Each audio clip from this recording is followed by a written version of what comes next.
rendez-vous quotidien de l'information. Désormais, ne ratez plus rien. Suivez les informations en temps réel, à chaque heure et toute heure.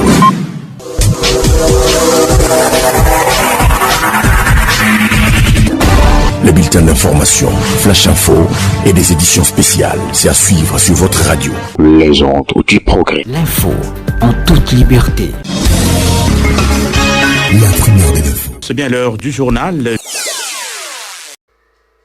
Bienvenue à cette édition du journal sur les antennes de la radio Les Ondes du Progrès. Roger Ngalamou Mémoisa vous apporte de nouvelles à cabine technique Dieu de l'intendant. Voici les sonneries. Bonne nouvelle pour les candidats autodidactes à l'examen d'État édition 2025 dans la province éducationnelle Kasaï 1. Les résultats des épreuves préliminaires présentés le 7 mars dernier sont déjà disponibles. L'inspecteur principal provincial Willy Koy annonce que ces résultats sont disponibles à l'inspection principale provinciale et à différents pôles où ces épreuves se sont déroulées. Les paiements des frais pour la deuxième tranche du projet PAF annoncé pour les mois de mai prochain dans toutes les sous-divisions concernées des écoles non servies pour la première tranche sont appelés à la patience, annonce Thierry Betoukoumessou, coordonnateur adjoint du projet PAF dans l'espace Grand Kasaï. À l'initiative du président angolais Joao Lourenço, le gouvernement congolais et les terroristes du M23 seront en négociation directe à Luanda ce mardi 18 mars 2025. La situation sécuritaire dans la partie est de la RDC sera au centre de ces discussions. Mesdames et messieurs, tels sont les titres, les détails, c'est souple.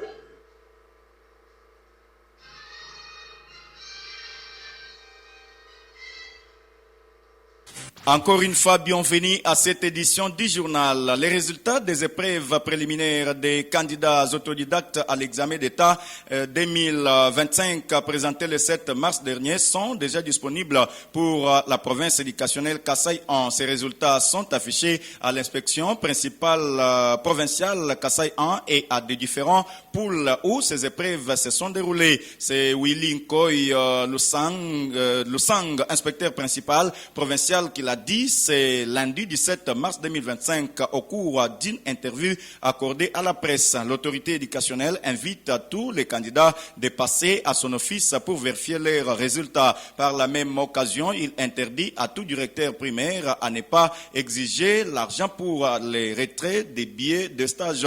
On l'écoute au micro de Germain André Ngalamouloumé.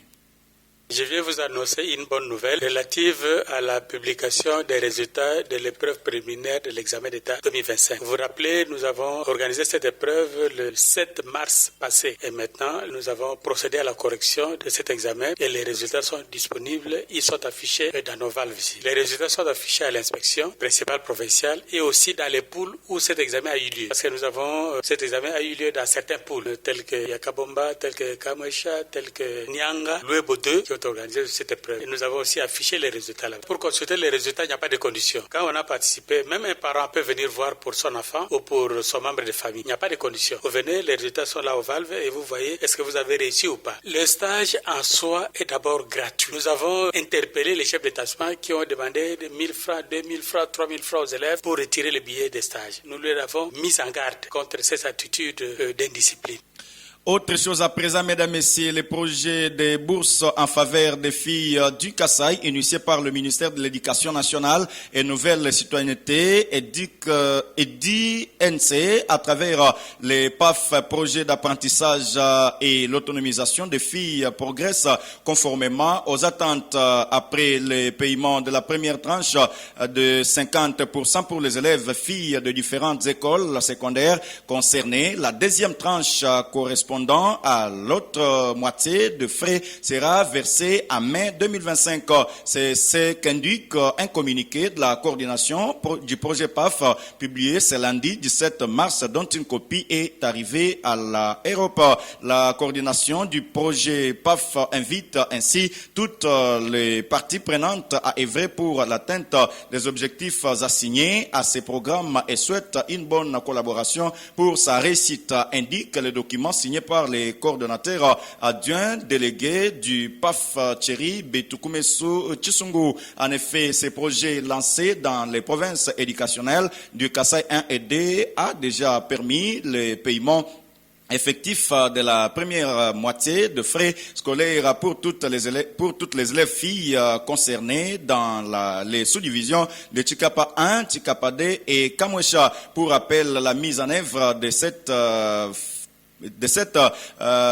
cette phase pilote de ce programme est en cours conformément à la note d'information du secrétaire général AU du Minedi NC. L'objectif est d'augmenter la participation des filles à l'éducation en leur octroyant des bourses pour le frais des minervales, les bulletins, le fonctionnement des écoles ainsi que les frais de participation aux épreuves. Ces premières bourses ont été versées en fonction des effectifs identifiés et enregistrés par l'ONG chargé de la sélection de bénéficiaires initiative pour le développement intégral IDI en sigle. Autre chose à présent, mesdames et messieurs, soutenons plutôt nos héros. C'est le thème qui a été démantelé le dimanche 16 mars dernier dans une messe de la commémoration du 5e anniversaire de la mort du pasteur Mouchia Oudi Ningani Adolphe, prenant les livres de 2 Samuel, chapitre 1, versets 12, 17 et 24, et Genèse, chapitre 37, versets 29 à 30, comme texte de base.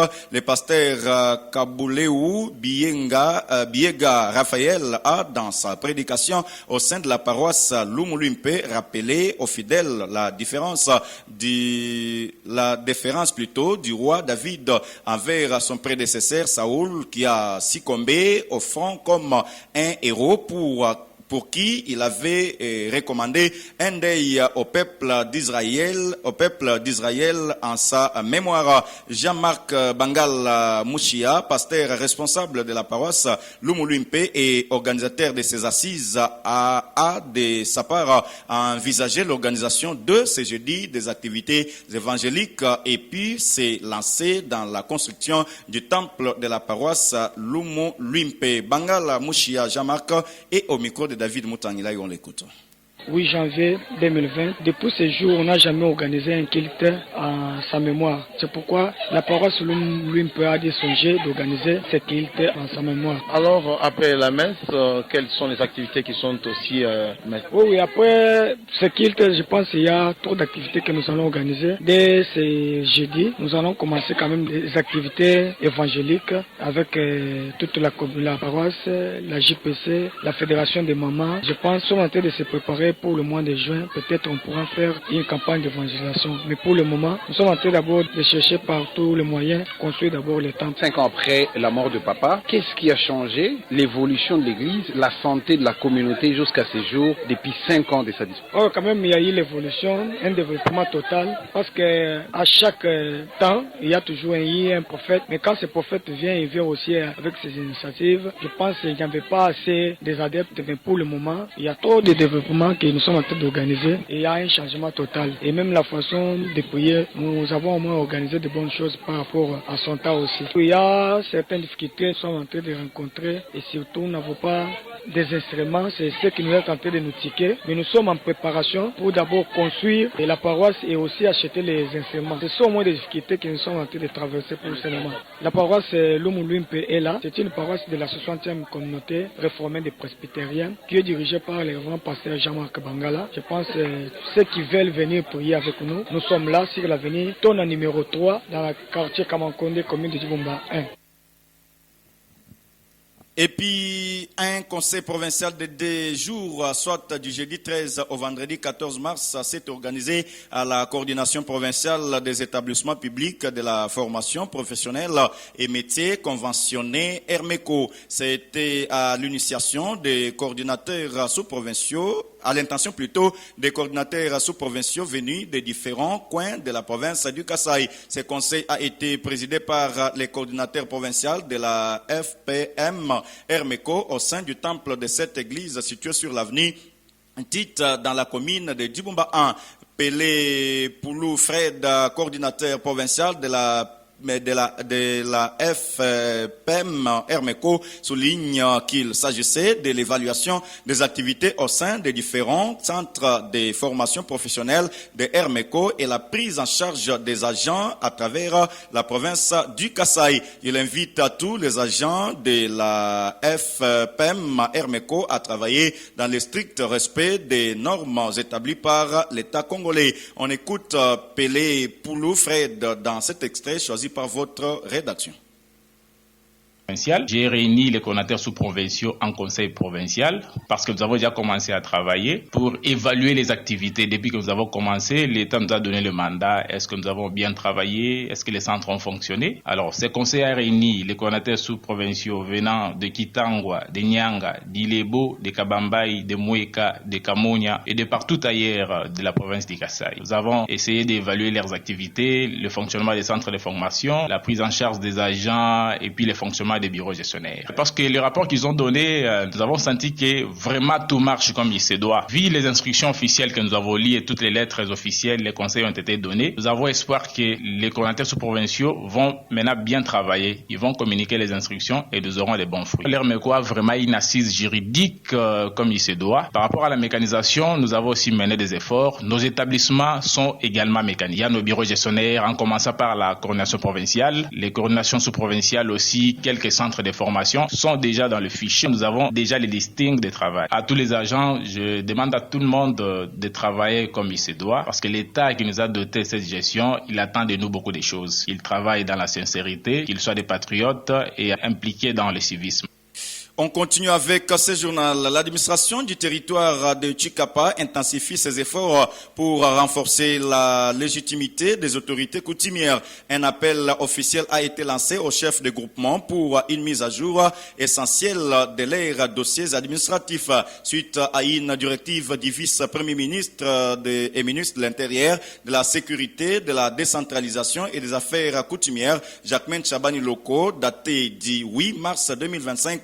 L'administrateur du territoire de Chikapa, Nico Ngenza Kitambala, a invité tous les chefs des groupements à déposer leurs dossiers physiques au plus vite possible.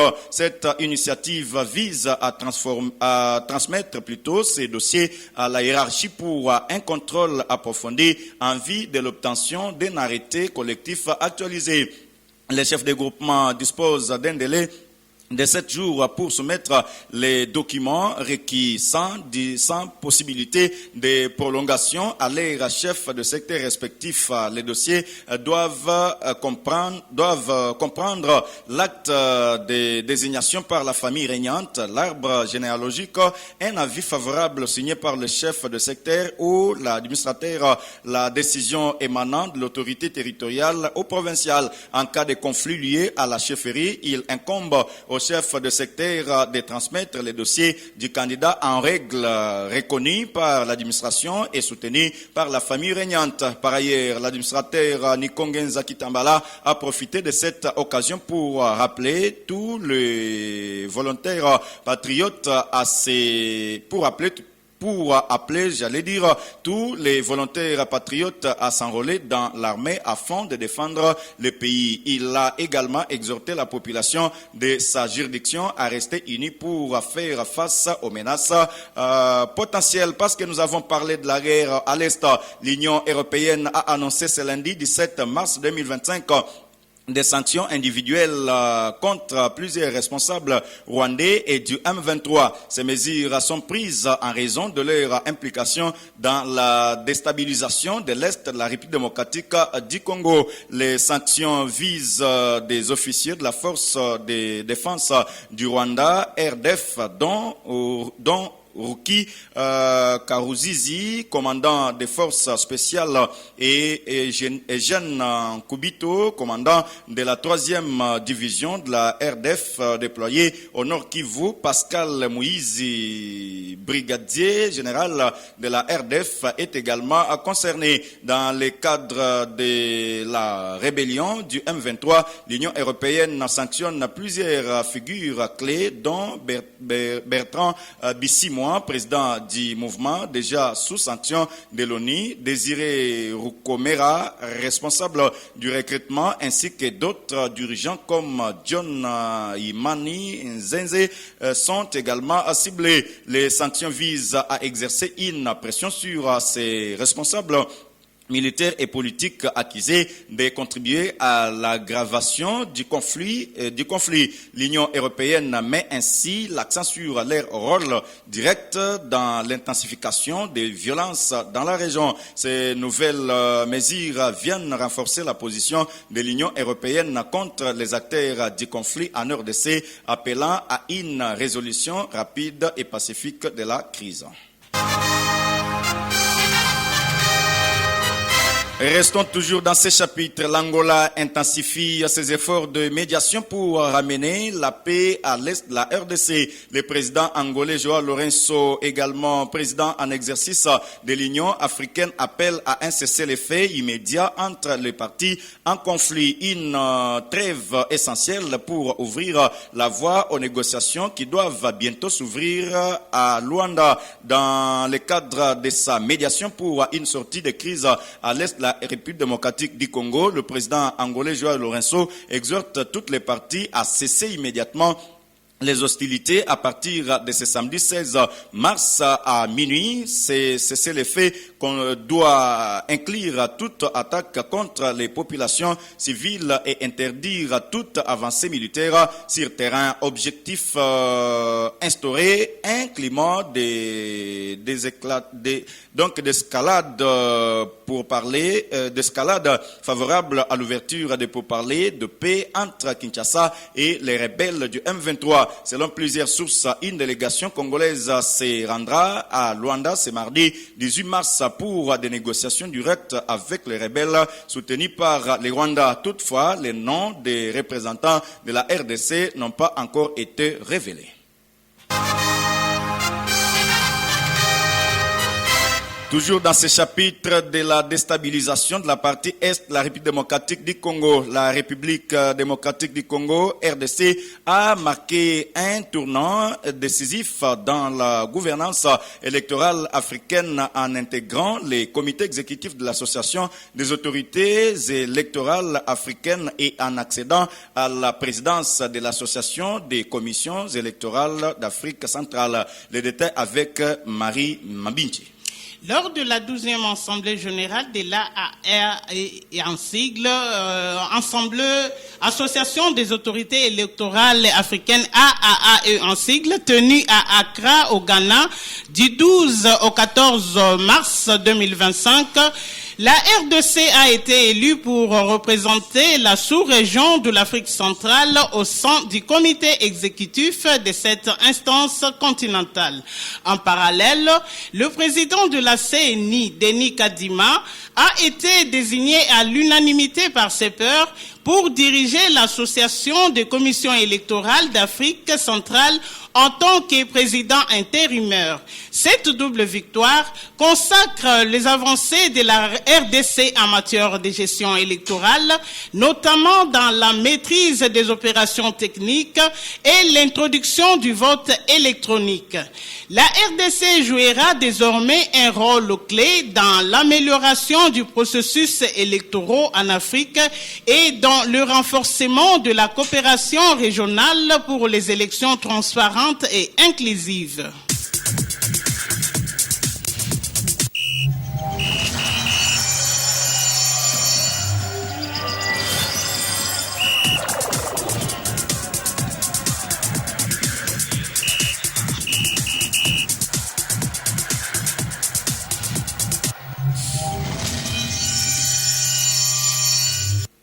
Comme vous l'avez deviné, mesdames et messieurs, on parle sport avant de boucler complètement cette édition du journal football à présent. Barcelone renverse l'Atlético de Madrid après avoir été mené 2-0 à la 70e minute de jeu grâce à Yamal et Ferran Torres dans le temps additionnel.